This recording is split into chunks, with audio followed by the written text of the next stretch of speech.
So, back in 2016, this book by Mark Manson just exploded onto the scene.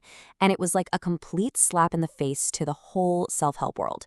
You know, that whole industry built on mindless positivity and just thinking happy thoughts. Yeah, this was the total opposite. So, let's get into this pretty counterintuitive guide to living a good life. All right, so the book kicks off with this huge paradox that's kind of at the center of our whole culture. Why is it that the more we chase happiness, the worse we often feel? We're all obsessed with being happy, being successful, being positive, right? But constantly chasing it just seems to shine a spotlight on what we don't have, which ironically makes us more anxious and miserable. It's this idea the philosopher Alan Watts called the backwards law. Basically, the harder you try to feel good, the more you're reminding yourself that you don't feel good in the first place. And that obsession leads to something Manson calls the feedback loop from hell. And you know exactly what this is. It's when you feel bad about feeling bad, or you feel guilty for feeling guilty, or you get anxious about being anxious. It's this awful spiraling cycle where you're just piling negative emotions on top of other negative emotions. And the book's argument is that the only way to actually break that cycle is to just accept the first feeling, to just stop and say, you know what? I feel bad right now, and that's okay. Okay, so if that's the problem, what's the solution? Well, it's to not give a fuck. But, and this is a really big but, Manson is super clear that this does not mean being apathetic or indifferent. It's not about caring about nothing. It's actually a kind of discipline, and you really have to understand a few key things about it. And here's the first major distinction he makes. Indifference isn't strength. It's basically a form of hiding. He says it's for people who are just totally overwhelmed and scared of the world's challenges. The real goal isn't to care about nothing. It's to be comfortable being different. It's about being willing to stand for what you believe in, even if it's not popular, even if it's hard. This quote really just gets right to the heart of the whole thing. To not give a fuck about adversity, you must first give a fuck about something more important than adversity. Think about it. If you want to be able to just brush off all the small stuff, the rude cashier, your phone dying, the dumb stuff you see on social media, you have to care deeply about something much, much bigger. If you don't have that higher purpose, your brain is just going to find all those little trivial things to get hung up on. So let's just recap the three core ideas here. First, it's about being comfortable with being different, not just indifferent. Second, you have to find something genuinely meaningful to care about, to give a fuck about. And third, you have to realize that you're always choosing what you care about. We've all got a limited budget of fucks to give, right? The whole art is about spending them wisely on the stuff that's true, immediate, and actually important to you. Okay, and this leads us to what is probably the most radical idea in the whole book, a total redefinition of happiness. Manson basically says that we've been looking at this whole thing completely backwards. Happiness isn't some destination you arrive at. It's not some equation you can just solve. No, it's something totally different. He says true happiness occurs only when you find the problems you enjoy having and enjoy solving. See, life, according to him, is just one problem after another. They never go away. You just trade them in for new ones, hopefully better ones. The problem of being single gets replaced by the problems of being in a relationship. The problem of being broke gets replaced by the problems of how to manage your money. So you see, happiness isn't about having no problems. It's about the process of solving the problems you actually want to have.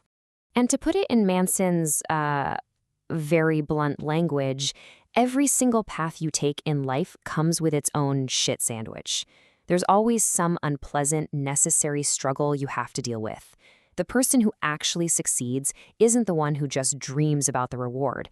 They're the one who's willing to eat the sandwich that comes with it. So the real question you should ask yourself isn't, what do I want to enjoy? It's, what pain am I willing to put up with? This all rolls into a really important idea, radical responsibility. And Manson makes this brilliant distinction between fault and responsibility. See, fault is about the past. It's done. But responsibility, that's about the present. It's happening right now. So maybe you're not at fault for something bad that happened to you, but you are always responsible for how you choose to interpret it and how you choose to respond to it. This idea is what pulls you out of a victim mindset and puts you back in the driver's seat. Now, you might be listening to all this and thinking it sounds fresh and new, and yeah, the language is definitely profane and modern. But the actual ideas, they're not new at all. They're actually deeply rooted in some really old psychological and philosophical traditions. They've just been, well, repackaged for a new audience. I mean, Manson is really standing on the shoulders of some serious giants here, and he's blending all these big ideas together. He pulls from Ernest Becker's work this idea that confronting our own death is an amazing tool for figuring out what we actually value. From Stoicism, he gets that intense focus on controlling what you can control. And from Buddhism, he takes that fundamental acceptance that, hey, suffering is just an inevitable, baked-in part of being human.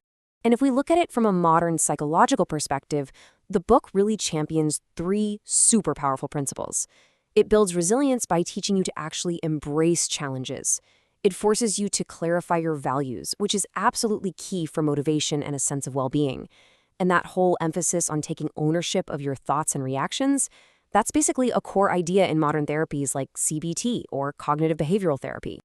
But, no single philosophy is a perfect solution for everyone. It's really important that we take a step back and look at this with a critical eye to understand where it falls short, especially when we talk to psychology professionals. So that leads to a really important question. Does this blunt, just don't give a fuck approach actually work for everybody? Or could it even be harmful for some people? And yeah, mental health professionals have raised some very serious, very valid concerns about it. Okay, so there are three main criticisms you'll hear. First, it's just a massive oversimplification. It's not a suitable approach for someone dealing with serious mental health issues like clinical depression or severe anxiety disorders. Those require nuanced professional care. Second, the intense focus on individual responsibility can kind of ignore the very real systemic factors out there, things like poverty, discrimination, or your socioeconomic background. And finally, while the message really resonates with a lot of people, the book doesn't go very deep into the actual evidence-based theories that it's built on. But in the end, I think the book's lasting message really comes back to this one powerful idea: prioritization. It's not about becoming numb or indifferent to the world. It's about becoming fiercely protective of your time, your energy, and what you choose to care about. And that really just leaves us with one final provocative question to ask ourselves. If happiness really does come from solving problems, and our lives are defined by the quality of those problems, then what problems do you want to have? What struggle are you willing to choose? What climb are you willing to fall in love with? The answer to that question might just be the most important thing you ever give a fuck about.